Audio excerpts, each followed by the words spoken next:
Today we're going to be taking a look at 17 distinct mods that completely overhaul Starfield and a few that have some pretty cool quest lines. Let's get straight into it. One of the biggest critiques a lot of people have with Starfield is that over time exploration, especially the in-game dungeons, can get extremely repetitive. But with Bedlam's Dungeon Randomizer, it completely changes that. This mod offers new gameplay experiences for each dungeon, including enemies being able to call in reinforcements. This mod also allows for a 10% chance for other factions to also be raiding these areas, so there's a chance that the UC could also be attacking one of these areas, or if you're far along into the main game's quest, Starborn can also be involved. But let's say you don't want to be raiding these outposts all the time. Let's say you just want to walk around a nice green planet. Well, there's a mod just for you as well. The Cozy Camping mod allows for you to actually be able to camp on these planets, giving you a water station, giving you a new hatchet melee weapon, deployable tents, deployable cooking station, etc. The next mod we're taking a look at is called Life of Crime Crimson Market. Basically in this mod, when you go up to Shinya on the Crimson Fleet's base, the key, you can tell him that you want to visit some fleet outposts. He will then send you the locations of these outposts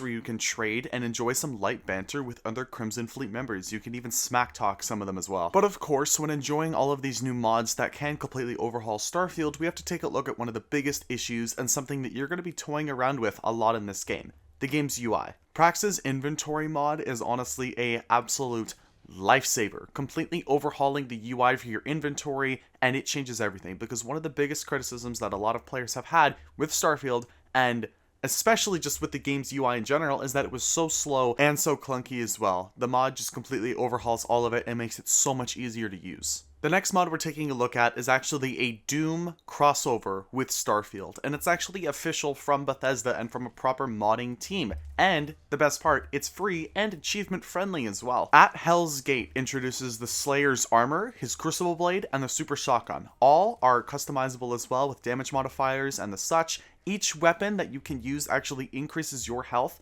and replenishes it when you kill enemies, so it actually promotes aggression when fighting enemies. This mini quest is extremely well done, and I highly recommend that you install it, even if you weren't looking to overhaul your Starfield experience, but just to play around with a new mini quest line. It is a lot of fun, and honestly, the new weapons are a ton of fun to use. The Crucible Blade is absolutely broken, especially on creatures. You're just beating the crap out of anything in your path. But let's say you don't want to just fight creatures with your new Super Shotgun and Crucible Blade. Let's say you want to kill some humans. Well, the next mod we're taking a look at changes everything. In a video game like Starfield that gives you the option to go through the Unity to completely reset the universe, this mod we're taking a look at actually makes use of that mechanic. The Burn Your Bridges or Kill Essential NPCs mod changes a ton of parameters around questline based NPCs. A lot of them that you were not able to kill in the past are now able to be killed. For example, Ron Hope. He was needed to complete the entire Freestar Collective questline. Now, you can actually kill him. You probably will fail the quest, but you can just go through the Unity and then reset everything, so there's really no issue.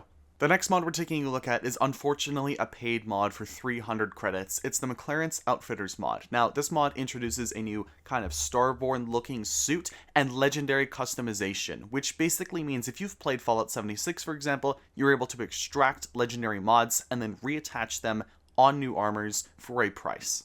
I did feel like this mod was worth noting here because it actually is achievement friendly as well, and it does allow you to switch around legendary modifiers. So if you want to try out new equipment, if you have a brand new spacesuit that you really like the design of but you don't want to abandon an old legendary modifier, you can do that now. I should also mention that this mod is a little bit voice acted with a few lines from a character. It also offers a tiny, and I really mean tiny, little quest line to get started, but other than that, it's not really a bad mod, and the outfit is pretty cool. If you're like me and you're not a fan of the certain leveled off planet sections, this mod called Ascension Gameplay Overhaul changes, I mean, like almost literally everything about the game. The perks, the weapons, the armor, literally everything. This modder went that in depth. They changed almost everything with Starfield. I commend this mod. I commend the modder for putting in that kind of work. I'm not going to read off every single little thing that this mod does change, but I highly recommend you go and install it because it has been a lot of fun to try out, especially with these new balancing things that the modder has been adding. It's honestly awesome. Go check it out. I do need to give a warning here. The next mod that we're taking a look at does increase crowd density when in cities, so it can affect your performance on PC. So that's just a warning for you guys before you go out and install this mod. Better Crowd Citizens allows you to discuss and ask questions with the citizens around the different cities. They actually increase the facial textures and the clothing textures as well, just allowing for a bit of a more immersive experience. Again, does cause performance issues because Bethesda didn't know, I guess, how to optimize their game properly, so the modder just did it for them. If you ever wanted to roleplay as a cop or as a sheriff in Starfield, the next mod we're taking a look at actually kind of lets you do that. The next mod we're taking a look at is called Nonlethal Framework, which basically allows you to arrest criminals with handcuffs once you actually stun them and have them on the ground. There's a lot more information directly on the mod, but that's like the basic functionality of these new mechanics with this mod. For a more immersive experience in Starfield, you're going to want to go with the immersive HUD and less clutter mod in Starfield. This basically just removes a lot of the HUD just add-ons into the game that feel unnecessary, like the XP boosts or even enemy health. So if you really want to go that in depth with realism, you can do that. Just be warned, you're not going to know when these enemies are about to die unless they're literally on the ground bleeding out. It also removes some of the useless HUD functionality on ship and ship combat, so you know what, you won't be really missing much. The next mod we're taking a look at is called Royal Weather's Light, which basically just overhauls a lot of the different weather systems in Starfield. On planets that have no weather by Bethesda, will still continue to have no weather. Planets with weather, that was created by Bethesda, will continue to have that same weather, and a bunch of new added additions from this modder. There's also a lot more information on this mod on the actual creation page on Starfield. Go check this one out, it's awesome. The next mod we're taking a look at is called the Improved Followers mod. Now I need to have as a little warning here, this mod is not being supported as of right now, or as of December 3rd, 2024. The modder is not even doing any active work on Starfield because, you know, of Bethesda's use of making people charge for mods so they can add an achievement-friendly tag. So console players specifically can actually have achievement-friendly mods. But this mod is still extremely useful. More information can be found on the page. Go check it out. For the people in Starfield who are not always fans of actually using the ship combat, there's actually a mod out there for you. If you have a C-class ship that's big enough, you're actually able to ram into other ships, fundamentally destroying them using this mod.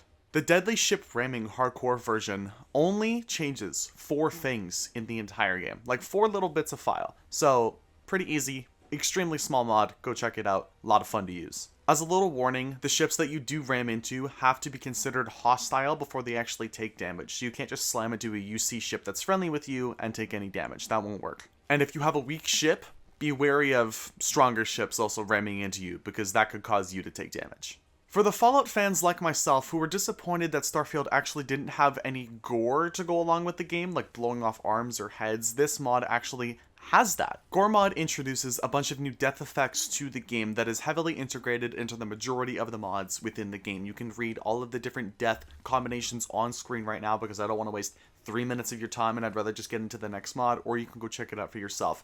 It is the Gore mod that we've been waiting for, and it's a lot of fun to use. The next mod is a really simple one. It's just a color filter remover to make the game not seem so weird looking. It actually brings to the life of Starfield. Instead of just having this blue and green glow with everywhere you are, it actually just makes it look like space. So instead of the sky being green, it now looks black with stars, like it should. This last mod that we're taking a look at, called Starborn Perks and Powers, introduces a bunch of new perks that you can actually unlock after becoming a Starborn. That increases jump height, that gives you new weapon damage and new actual versions of attack, and even one that allows you to kind of sift through the void around enemies, which is honestly pretty cool. And that's it. Those are 17 mods that you should be installing that can actually overhaul Starfield for you. Let me know down in the comments below what you guys think of these mods. If you want to see more videos like this one for Starfield, or just for any kind of RPG game in general, let me know. But if you did enjoy the video and want to see more, consider leaving a like, sharing, commenting, and subscribing if you so choose to. Thank you all for watching. I'll see you guys in the next one.